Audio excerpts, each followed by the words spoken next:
Bonjour tout le monde, bienvenue à la partie 2 sur la résolution du jeu de la chasse aux cerfs.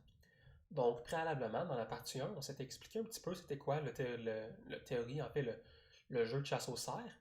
Donc, on avait vu que c'était un jeu où vous avez deux individus qui vont chasser soit le cerf ou le lapin et qu'ils devaient collaborer pour être capables d'aller chercher la plus grande utilité, le plus grand gain possible. Donc, si vous n'êtes pas familier avec ce jeu-là, à ce moment-là, je vous invite à vous diriger vers la première partie où on en discute un petit peu plus et on discute de l'importance du jeu, de ce jeu-ci, dans la théorie économique.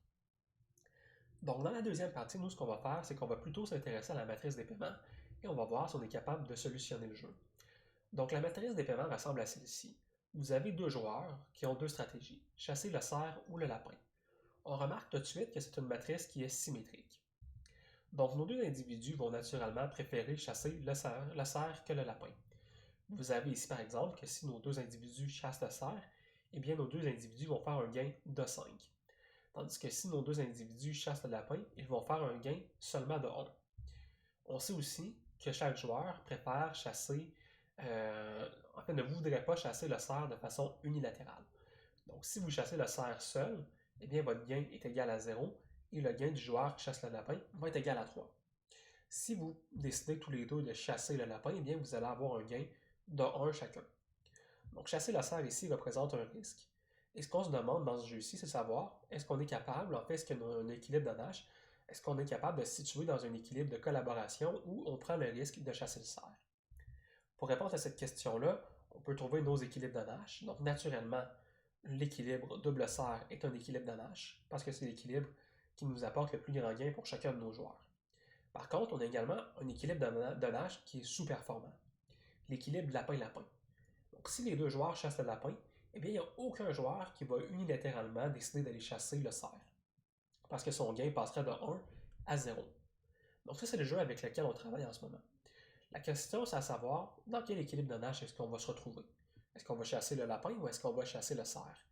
Eh bien, a priori, on n'est pas capable de répondre à cette question-là.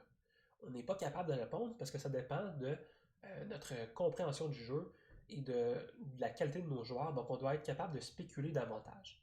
Par exemple, si on a deux joueurs qui sont très averses au risque, c'est très possible que nos deux joueurs ne prennent pas la chance d'aller chasser le cerf parce qu'ils prendraient la chance à ce moment-là d'avoir un gain de 0. Et donc ça, c'est un équilibre. En fait, une personne qui est très averse au risque ne se situera probablement pas dans l'équilibre cerf-cerf, mais plutôt dans l'équilibre du lapin.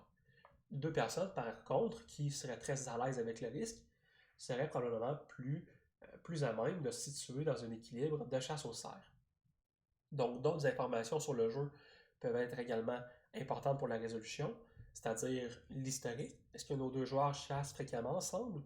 Si oui, peut-être qu'ils ont déjà eu la discussion qu'ils préféraient chasser le cerf. Est-ce que nos deux joueurs vont chasser encore beaucoup dans le futur? Donc, tout ça, c'est des facteurs à prendre en compte pour décider de savoir si oui ou non on va se retrouver dans un équilibre de vache qui est performant, donc efficace au sens de Pareto. Ici, chacun de nos joueurs a un équilibre de 5 ou un équilibre qui est sous-performant. Donc, dans l'équilibre sous-performant, en 1, on se rend compte qu'on serait facilement capable d'augmenter le gain pour chacun de nos joueurs. Et donc, l'équilibre 1-1 ici n'est pas un équilibre qui est efficace au sens de Pareto. Et nous, en tant qu'économistes, en tant que décideurs politiques, c'est notre travail de regarder un petit peu c'est quoi le genre de structure, de mécanisme qu'on peut mettre en place pour s'assurer que les individus vont collaborer vers un équilibre qui leur est favorable. Est-ce que c'est un système de marché? Est-ce que c'est de la réglementation gouvernementale qui va nous permettre d'atteindre cet équilibre-là? La réponse, c'est on ne le sait pas, ou on le sait, ou il y a plusieurs réponses. Et en tant qu'économiste, c'est de voir c'est lesquels les meilleurs mécanismes, les moins coûteux, les plus efficaces, pour s'assurer que chacun de nos joueurs soit capable d'aller collaborer ensemble. Donc, comme je l'ai dit précédemment, c'est un jeu qui a l'air très anodin. On en a discuté dans la partie 1. C'est un jeu qui a l'air très anodin quand on pense à la chasse au cerf, simplement comme deux joueurs qui chassent le cerf ou le lapin. Mais c'est également un jeu qui est très utilisé pour parler des dynamiques de commerce international, de développement économique et même, dans certains cas, de situations de guerre entre deux pays. Donc, c'est un jeu qui est très intéressant que je vous invite à étudier davantage si les questions de développement économique vous intéressent.